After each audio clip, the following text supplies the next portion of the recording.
চলে এসেছি নবদ্বীপ রাসমেলা দেখতে। রোড শো হচ্ছিল, তো সেখানে এসেছি। এখানে ছিল দেখো জ্যান্ত কালী, ছোট্ট একটা জ্যান্ত কালী বানিয়েছে, আর এখানে বানিয়েছে অনেক বড় বড় জ্যান্ত কালী, অসুর ইত্যাদি অনেক কিছু, যেটা তোমাদের সাথে ভিডিওর মাধ্যমে শেয়ার করবো। সো দেখতে থাকো ভিডিওটা। আমার শ্বশুরবাড়ি হচ্ছে জিরাট, আমি জিরাট থেকে সোজা চলে এসেছি নবদ্বীপে, তবু আবার রাত 9টার সময়। শুধুমাত্র নবদ্বীপের রাসের রোড শো দেখার জন্য আমি নবদ্বীপে চলে এসেছি। দেখতেই পাচ্ছ, আমরা নবদ্বীপে এসে সোজা আশিতলা সাদা মন্দিরের দিকে চলে গেছিলাম, কিন্তু ওইখান থেকে আমাদেরকে ফেরত পাঠিয়ে দিয়েছিল গাড়ি নিয়ে, কারণ এখানে গাড়ি অ্যালাউ ছিল না, প্রচন্ড ভিড় দেখতেই পাচ্ছ। তারপরে আমরা তার আগে গাড়িটা প্রথমে একটা গ্যারেজে রেখে আসলাম, যেখানে 20 টাকা নিয়েছিল। তারপরে আমরা চলে এসেছি এখানে রোড শো দেখতে।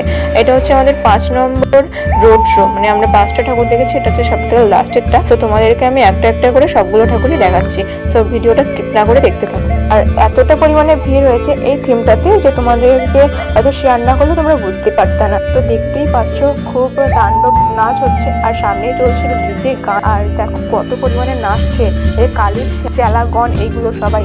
যাই বলো না কেন, থিমটা অনেক সুন্দর করেছে। তো এর মধ্যে অসুরও চোখে দিয়ে মুখে দিয়ে আগুন বের করে দিয়েছে, দেখতেই পাচ্ছ তোমরা। আর এই দৃশ্যটা দেখার জন্য এখানে প্রচন্ড পরিমাণে ভিড় করেছে, আর যার জন্য ঠেলাঠেলি করে অনেকে তো নর্দমায়ও পড়ে গেছে।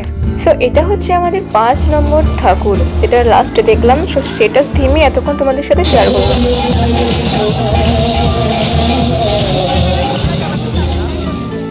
দেখো এখানে কত সুন্দর কালারফুল সূর্যমুখী দেখা যাচ্ছে, এটাকে আমি কি নাম বলবো বুঝতে পারছি না, তোমাদের কি মনে হচ্ছে দেখে।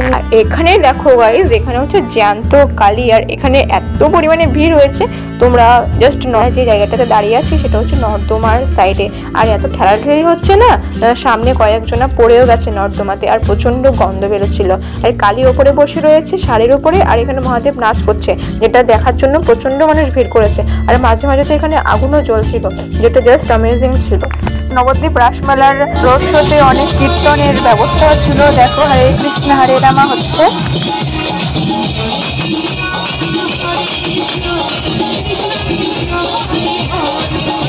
ও এখানে সোনার গৌরাঙ্গ যাচ্ছে, এটা অনেক সুন্দর করে সাজিয়েছে, ভালো লাগছে। দেখো এখানে জ্যান্ত অসুরের অত্যাচার সহ্য করার জন্য, এসব তাণ্ডব দেখার জন্য কত পরিমাণে ভিড় জমেছে। চেলারা চ্যাং চ্যাং করে নাচছে, তার পেছনে রয়েছে কালী, যেটা শাড়ির উপরে সোজা চলে যাচ্ছে, আর কালীটা অ্যামেজিং ভাবে সাজিয়েছে, দেখতেই পাচ্ছ। বিশ্বাস করো গাইস, আমি আমার জন্মে এই ফার্স্ট টাইম এত বড় ঠাকুর আমি দেখছি, মানে আমি মাথা উঁচু করেও আমি দেখতে পাচ্ছি না। দেখো তোমাদেরকেও আমি দেখাতে পাচ্ছি না, আমার ক্যামেরাতেও বন্দি হচ্ছে না, কি বলবো, শর্ট ভিডিও করেছিলাম সেটা তো আসছে না, আর বড় যেটা করেছি সেটা তো আসছেই না, দেখতেই পাচ্ছ তুমি। আর এটা দেখে তো মনে হচ্ছে ঢাল পিটাচ্ছে। দেখো এখানে একটা ঠাকুর রয়েছে, ব্রহ্মা বিষ্ণু মহেশ্বর। আর এখানে দেখো খুব সুন্দর রাধা কৃষ্ণ বানিয়েছে, আর তার সাথে আছে সখীগণ, আর খুব সুন্দর নৃত্য করছে। ছবিটা দেখো, এটা দেখে খুব ভালো লেগেছিল, যেটা অনেক মনের কথা রয়েছে।